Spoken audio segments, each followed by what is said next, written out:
Quarto e último bloco, voltamos aqui na nossa telinha, terminamos a evicção e agora nós vamos trabalhar de um ponto que está aqui no seu material.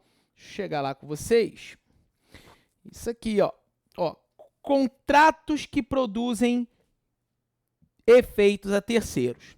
A gente falou da função social, que a função social, hoje, ela transmite aquela ideia de que o contrato produz uma eficácia interna e uma eficácia externa, tá? Uma eficácia interna e uma eficácia externa. Mas o Código Civil estabelece, tá, claramente o seguinte, bom, que alguns contratos, eles produzem efeitos para terceiros e estão estipulados na nossa legislação. Então, quando você for abrir a lei, tá? Quando você for analisar a lei e acompanhando aí a sua apostila, é o momento de você também trabalhar aí na sua apostila, tá bom? Trabalhar no seu material, isso é importante, tudo bem? É importante porque, por exemplo, contrato de estipulação em favor de terceiro, 436, que você vai ver. Contrato com pessoa a declarar, 467. Então, você tem aí pontos importantes para estudar. Olha só, contratos, e agora é o momento que a gente vai trabalhar, momento leitura da apostila. Juntos vamos estudar lendo a apostila. É um momento também importante, é um momento que a gente bate um papo, a gente aqui brinca, bate o papo, leva a sério, vai para a lei, resolve questão, volta para a apostila.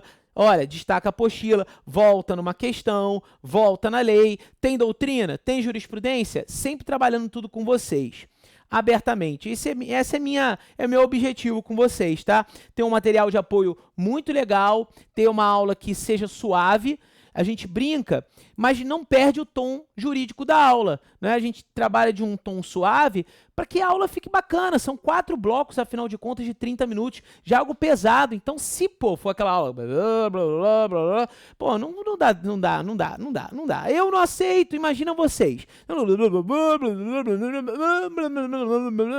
Não adianta, tem que ser algo frenético, eu penso dessa forma. Chegamos no quarto encontro nosso, e agora no quarto e último bloco do nosso quarto encontro, e estamos na cavalaria. Próximo encontro a gente já, entra na responsabilidade civil. Se a gente terminar a responsabilidade civil, e vai terminar, já fala um pouquinho de posse, já fala um pouquinho de propriedade, e aí a gente bate, porque olha só, noções de direito civil para tribunais, não cai famílias, não cai sucessões, em noções não. Lá na prova de analista judiciário, alguns certames pedem famílias e sucessões. Alguns. O que eu acho que todos deveriam pedir, porque o analista judiciário ele vai trabalhar muito com famílias e sucessões. Muito. Na parte de analista administrativo, vai depender muito. Comumente vai até responsabilidade civil. E aí eu dou um upzinho com vocês. Alguns certames pedem um pouquinho de conhecimento de reais. E aí a gente, vai dar aquela pincelada no que já caiu. Tá? Porque aqui a gente está trabalhando com aquilo que realmente vem caindo com pressão. E aí, pronto. Esse é o nosso objetivo, tá? Então, na tela aí, contratos que produzem efeitos a terceiros. Em razão do princípio da relatividade dos efeitos, o que é o princípio da relatividade dos efeitos? É aquele que é o res inter alios acta, tá lembrado? Olha aqui que a gente falou. Res inter alios acta. Ele sustenta, tá? Ele sustenta que o contrato ele gera efeitos entre as partes. Mas a gente viu que isso não pode ser analisado como um dogma, uma verdade absoluta. Não pode ser analisado como um dogma, não pode ser analisado como uma verdade absoluta. Não pode. Não dá para ser, não pode. Não pode ser analisado como um dogma, não pode ser analisado como uma verdade absoluta. Tudo bem? Então, aqui a necessidade de você prestar atenção nisso, que o contrato hoje ele também produz efeitos para terceiros. Então, olha aqui, ó, o contrato só atinge as partes, ou seja, só quem é parte pode ter direitos e deveres que dele decorram. Todavia, há 3 contratos em que um terceiro é por ele atingido. pois terão direitos e deveres decorrentes de um contrato que não celebraram originariamente. Quais são eles? Primeiro, estipulação em favor de terceiro, gente. Estipulação em favor de terceiro. Cris, onde que isso se encontra? Lá no artigo 436 e seguintes do Código Civil. Bom, pelo artigo 436, estipulação em favor de terceiro é o contrato em que um dos contratantes estipula um terceiro para quem o outro contratante deverá cumprir a prestação. É um terceiro ao contrato tendo direito decorrente. Exemplo, contrato de compra e venda em que o estipulante determina a entrega do bem para um beneficiário. Se a prestação não for cumprida, o estipulante poderá exigi-la em juízo. O beneficiário também tem esse poder, desde que não haja essa restrição no contrato. Essa aqui é uma observação muito válida, porque isso costuma cair muito nos certames de tribunais, se o beneficiário também tem esse poder de exigir. Tem. Caso tenha sido retirado do beneficiário esse poder, poderá o estipulante exonerar o devedor de cumprir a prestação. E a substituição do beneficiário, ela é possível? Outra OBS que se pode fazer. Ela é possível a substituição do beneficiário? Sim, independe da anuência dele e do outro contratante. Se reservar esta faculdade no contrato. Então, uma vez reservada essa faculdade no contrato. Promessa de fato de terceiro, olha só, promessa de fato de terceiro, está no artigo 439. O que é a promessa de fato de terceiro? É o contrato em que um dos contratantes promete que um terceiro cumprirá a prestação para o outro contratante. Então, um exemplo aqui, eu vou te dar um exemplo mais ou menos parecido com o que eu trabalhei na apostila, mas vamos imaginar que eu, Cris, tenha um irmão famoso, tá? Eu, Cris, tenho um irmão famoso que é um cantor. Cara famosérrimo, né? Ele é um cantor. Beleza. E aí, o seguinte, eu estipulo o seguinte, que esse meu irmão vai dar uma entrevista na Rádio X. Eu, Cristiano, eu prometo o fato de um terceiro. Eu prometo que meu irmão vai conceder uma entrevista para a Rádio X e irá cantar 2 músicas ainda ao vivo na rádio. Primeira indagação. E se meu irmão não for, quem responde? Segundo caso, eu digo que meu irmão vai conceder uma entrevista na rádio. Foi? E irá cantar 2 músicas ao vivo. Foi? O meu irmão concorda e diz, olha, eu vou dar entrevista e vou cantar 2 músicas. Beleza. Só que meu irmão não aparece. O meu irmão, ele não aparece. Como é que fica essa situação, Cris? Vamos dar uma olhada na nossa apostila? Bom, olha aí, ó. É um terceiro ao contrato. Vamos lá, voltar de novo. Promessa de fato de terceiro. É o contrato em que um dos contratantes promete que um terceiro cumprirá, tá? Cumprirá a prestação para o outro contratante. Beleza. Aí, o seguinte. Exemplo. Contrato por meio do qual uma das partes promete que seu irmão, um cantor famoso, concederá uma entrevista exclusiva a um programa de rádio.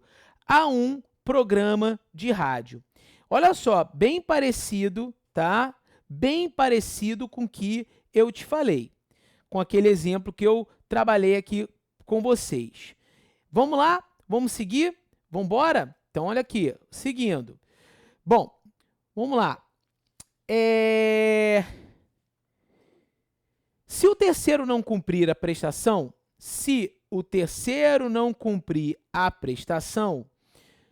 o que acontece? O promitente responde por perdas e danos. ok? Mesmo que tenha feito todos os esforços para o cumprimento da prestação. Então, ele responde por perdas e danos. Tudo bem? Beleza. Show. E aí, olha só.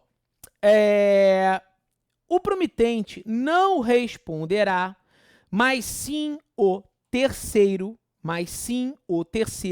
se este aceitar a prestação e depois não cumpri-la. Ademais, o promitente não responde pelo descumprimento da prestação do terceiro se, pendendo sua aceitação, forem casados e, a depender do regime de bens, a cobrança sobre o promitente recair de alguma forma sobre terceiro. Tá?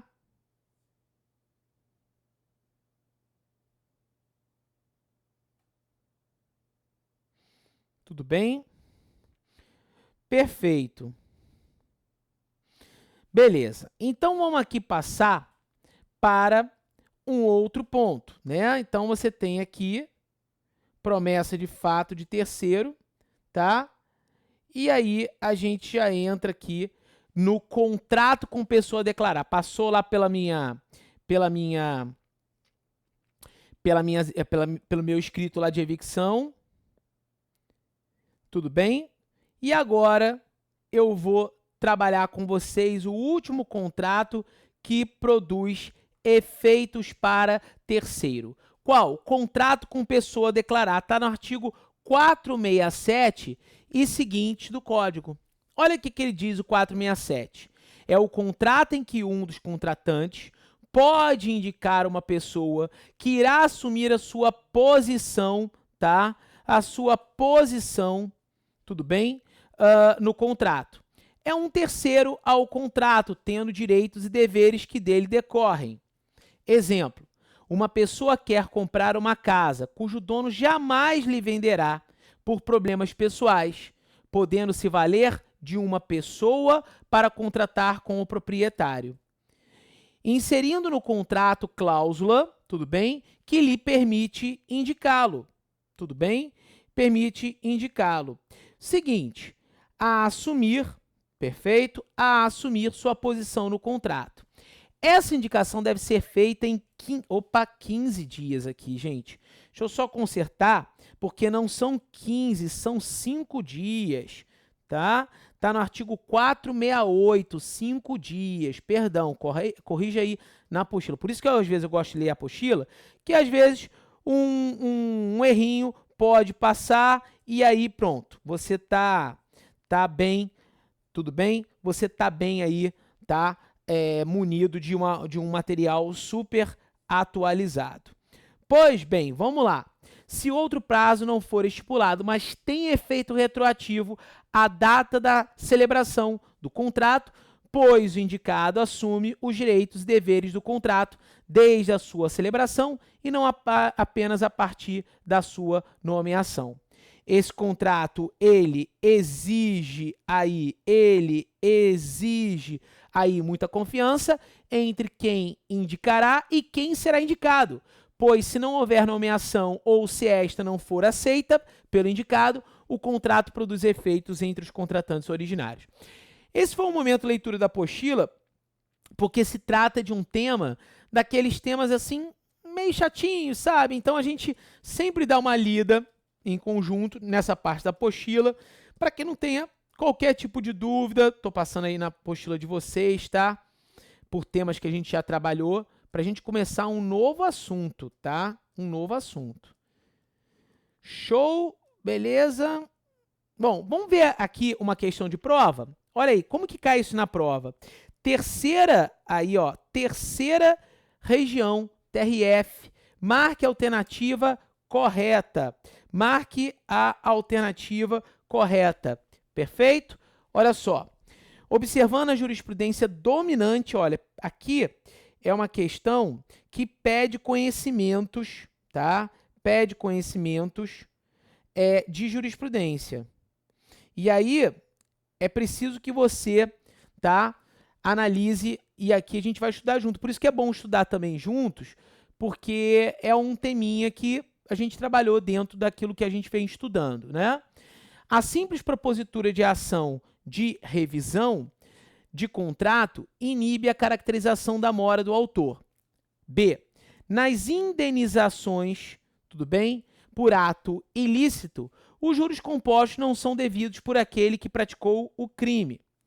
A evicção consiste na perda parcial ou integral da posse ou da propriedade do bem, via de regra, em virtude de decisão judicial que atribui o uso, a posse ou a propriedade a outrem, que em decorrência de motivo jurídico anterior ao contrato de aquisição. Beleza. E aí se fala, os conceitos de onerosidade excessiva, de imprevisão, são sinônimos, tendo o legislador civil deles feito uso de modo indistinto. Olha lá, a assertativa A está incorreta, porque a gente tem uma súmula, e eu trouxe uma súmula para vocês, que é a súmula 380. A alternativa B também está errada, de acordo com a súmula 186. Tudo bem? A alternativa C, que a gente falou da evicção, é o nosso gabarito. Pode ser conceituada como sendo a perda da posse diante de uma decisão judicial ou de um ato administrativo que atribui a um terceiro, quanto aos efeitos da perda, a evicção, que pode ser total ou parcial, como a gente viu, conforme o 447 a 457. Importa mencionar que o STJ tem entendido que a evicção pode estar presente no caso de apreensão administrativa. Foi tudo que nós falamos. E a letra D está incorreta de acordo com o artigo 478 e 317 do Código Civil. 478 e 317 do Código Civil. Esse é um tema, tá? Relevantíssimo. Show. E pronto. Tudo bem? E pronto. Vamos lá? Então, vamos aqui comigo. Seguindo suave na nave, vamos passar para um ponto que nós vamos agora trabalhar, que são os contratos aleatórios. Muita gente fala assim, Cristiano, isso não existe. Claro que existe. São os contratos em que existe alea, incerteza, tá? São aqueles contratos que nascem da esperança. Então, olha aqui, ó, contrato aleatório. Vem de alea. Tá do 458 ao 461 do Código Civil, tá? E aí o seguinte, amigos e amigas. O contrato aleatório é aquele que nasce das esperanças, nasce de um evento incerto e casual. O contrato aleatório é aquele em que se trabalha, em que se analisa, tá? Em que se observa algo futuro, coisa ou fato futuro, ou coisa que já existe, mas está exposta a risco. Então, olha aqui, preste atenção. Olha aqui. Coisa ou fato futuro, tá? 458 ao 461. E coisa já exposta ao risco, tá? Coisa que já existente, vou botar aqui, já existente, exposta ao risco, tá? Do 460 ao 461. Eu fiz errado aqui com vocês aqui acima, tá? Agora já bateu a sequela no final da aula, né? Bom, aqui é 458, 459. Perdão, tá? Corrijam aí, por favor. Então, pode ser que seja uma coisa ou um fato futuro, ou uma coisa que já existe, mas que se encontra exposta a risco. Bom, olha só. Vamos começar aqui a falar de coisa... Deixa eu apagar essa parte aqui de baixo. Vamos falar aqui de coisa ou fato futuro, tá? 458 é a venda chamada emptio spei, ou venda da esperança. Emptio spei, ou aí, como vocês podem observar, venda da esperança. Emptio spei, ou também, como vocês podem observar, eu já disse isso, venda da esperança. Venda da esperança. Pois bem, gente, olha só. Quando a gente fala sobre esse tema, tá? Como a gente fala sobre esse assunto, é uma venda que uma das partes, tá? Uma das partes assume o risco total da coisa não vir a existir. Olha o que o 458 ele diz do Código Civil. 458. Ele diz assim: se o contrato for aleatório, tiver risco, por dizer respeito a coisas ou fatos futuros, cujo risco de não virem a existir, um dos contratantes assuma, terá o outro direito de receber integralmente o que lhe foi prometido, desde que de sua parte não tenha havido dolo ou culpa, ainda que nada do avançado venha a existir. Então vamos dizer que eu contratei o Vitor. Vitor é um exímio agricultor e eu quero 1 tonelada de soja. Eu falo para ele: Vitor, eu quero 1 tonelada de soja. That's okay? Ele: ok, guy, ok. Beleza. Então, olha lá. O Vitor, eu contrato lá 1 tonelada de soja pelo valor de R$200 mil. Perfeito. Então, 1 tonelada de soja pelo valor de R$200 mil.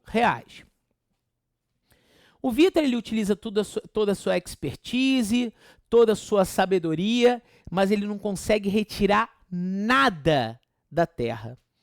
E na data pactuada, para me entregar lá 1 tonelada de soja, o Vitor não tem essa tonelada de soja. E ele vem de mãos abanando. Só que ele atuou com toda a sua sabedoria, todos os seus esforços. Ele não atuou com dolo ou culpa. Se nada do avançado vier a existir, venda haverá. Terei o que pagar os R$200 mil para o Vitor, mesmo que não exista nada. Mesmo que não exista nada, terei eu que pagar os R$200 mil para o Vitor, mesmo que não exista nada. Tudo bem? Mesmo que nada seja existente no caso concreto. Então, olha aqui que diz o 458. Vamos ler de novo? Olha aqui. Vamos colocar o nosso exemplo no artigo. Se o contrato for aleatório, por dizer respeito a coisas ou fatos futuros, a soja futura, cujo risco de não virem a existir, um dos contratantes assuma, eu assumi da coisa não existir, tá? Terá o outro direito, o que foi contratado, de receber integralmente, in totum, os R$200 mil, o que lhe foi prometido, desde que de sua parte não tenha havido dolo ou culpa.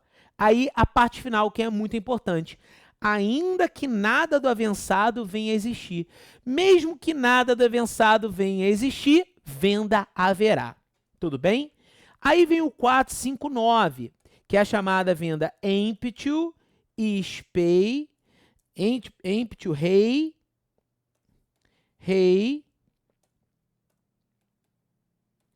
esperatai. Venda emptio rei esperatai. Tudo bem? Emptio rei esperatai. Então, essa é a venda, tudo bem? Venda da esperança, tá? Venda da esperança quanto à quantidade. Venda da esperança quanto à quantidade, gente. Aqui é uma venda com risco, mas um risco menor do que a do 458. É isso mesmo. Porque, olha só, vamos falar aqui um exemplo. Eu contrato o Vitor, exímio agricultor, para 1 tonelada de soja, pelo valor de R$200 mil. Beleza? Beleza, Cris. Mas eu assumo o risco da coisa vir a existir em qualquer quantidade. Então, se o Vitor, no dia da entrega que foi pactuada, ele não tiver atuado com dolo ou com culpa, por exemplo, que o dolo é a modalidade mais grave da culpa, tá? Ele vier com... eu pedi 1 tonelada. Se ele vier com 200 quilos, eu vou ter que pagar proporcionalmente para ele o valor? Não. Terei que pagar o valor total de R$200 mil. Mesmo que a coisa avançada venha em quantidade menor. Mesmo que a coisa avançada venha numa quantidade inferior. Olha o que o 459 ele diz. Se for aleatório por serem objeto dele coisas futuras, tomando o adquirente a si o risco de não virem a existir em qualquer quantidade, terá também direito o alienante a todo preço, desde que de sua parte não tiver concorrido culpa, ainda que a coisa venha a existir em quantidade inferior à esperada. Ainda que a coisa venha a existir em quantidade inferior à esperada. Tudo bem? Então, se a pessoa não atuou com dolo ou culpa e entregou uma quantidade inferior à esperada, terá a contratante que pagar o valor em totum, porque ela assumiu um risco da coisa vir a existir em qualquer quantidade. Agora, já é diferente o 459, claro, nesse caput com caput, mas o 459, ele já deixa uma diferença muito clara na leitura do parágrafo único. Porque no 458, na venda emptius pay, que diferencia da venda emptius res peratai, por que diferencia da venda emptius res peratai? Porque no 459, tá, é dito o seguinte, mas se da coisa nada vier a existir, alienação não haverá, e o alienante restituirá o preço recebido. Então, se nessa segunda hipótese eu falo para o Vitor, eu quero 1 tonelada de soja, 200 mil reais, para você, e eu assumo o risco de vir a existir em qualquer quantidade, mas o Vitor vem de mãos abanando, no caso concreto, ele terá direito a alguma coisa? Nada, porque se nada do avançado vier a existir, venda não haverá. 459. Agora, pode ser que a coisa já exista, mas esteja exposta ao risco. É o que dispõe o 460 e o 461. Vejamos um exemplo. Vamos imaginar que existe 1 tonelada de soja num galpão aqui no meu Rio de Janeiro, sujeita a pragas, sujeita a temperatura, calor, frio, umidade, uma série de coisas. Então, a coisa já existe, mas está exposta ao risco. Tá bom, galera? Beleza? Olha só, próximo tema é o tema da extinção do contrato. Se o contrato nasce lá pelo acordo de vontades, existem motivos que vão gerar a extinção do contrato. Existem N motivos que acarretam a extinção do contrato. E algum deles a gente já estudou. O pagamento, lá nas obrigações, o término do prazo, extingue o contrato. Causas anteriores, como por exemplo, a gente viu os vícios ou defeitos do negócio jurídico. São causas anteriores que acarretam a extinção do negócio. E também estudamos, por exemplo, um tema caloroso, que são as causas posteriores. Mas isso a gente vai aprofundar no nosso quinto encontro. Finalizando a extinção dos contratos, a gente inicia um estudo muito importante, que é o estudo da responsabilidade civil. Continuem firmes e fortes, amigos e amigas. Um beijo para a mulherada, um abraço para a macharada. Até nosso próximo encontro, que se inicia aí com a extinção dos contratos.